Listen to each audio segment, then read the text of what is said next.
interesting to eat, the insects also find it interesting to eat. It's got high protein.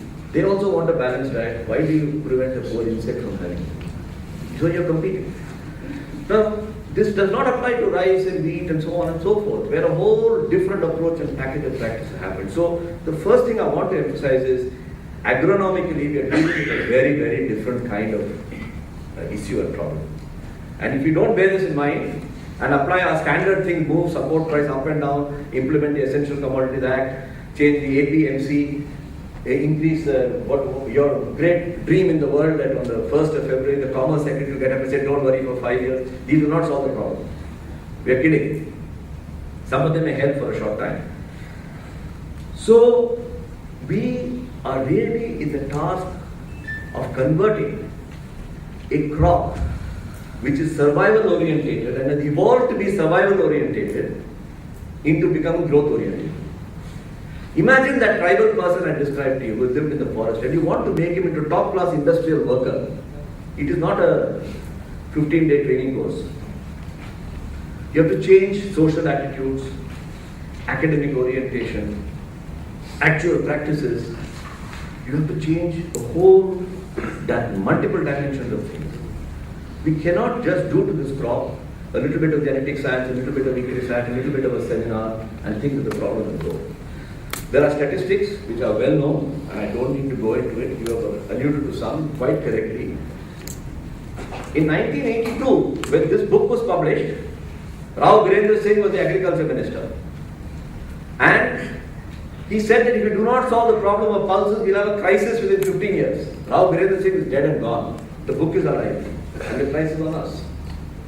Let's not kid ourselves. It's there. And if the per capita consumption, forget about the per capita consumption, because you say the population has gone up. The actual production and consumption of pulses has been pretty much static. Price is the adjustment factor. It's a crop of no interest to anybody. The farmer doesn't care. The agricultural scientist doesn't care. The MSP people, the CACC don't care. Consumers don't care. Nobody cares.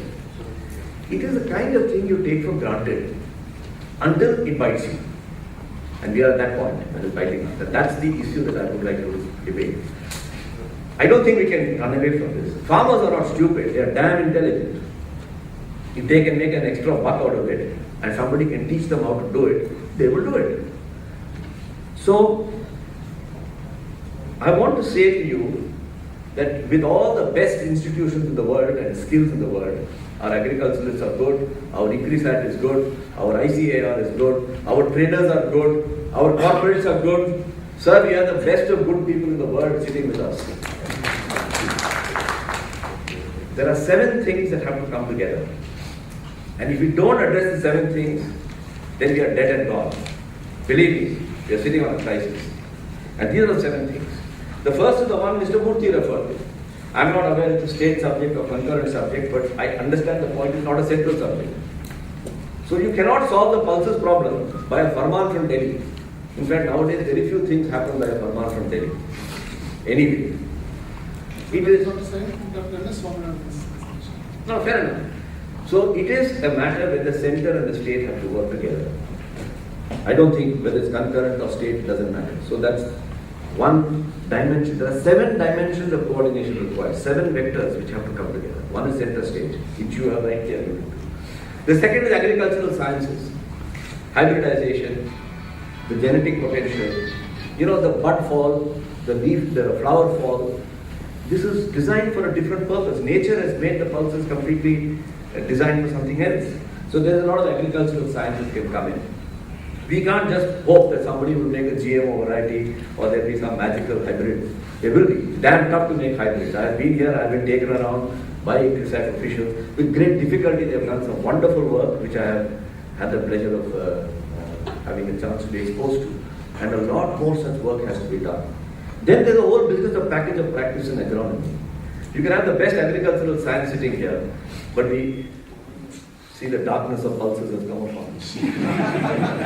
Luckily, I don't have slides, so with your permission, I'll keep talking, because hearing this in the dark may make you more scared than hearing it in the light. So, the point I wanted to make was that having the best agricultural science is not enough. The ability to deploy, which is what I call agronomy, is absolutely essential. Water management.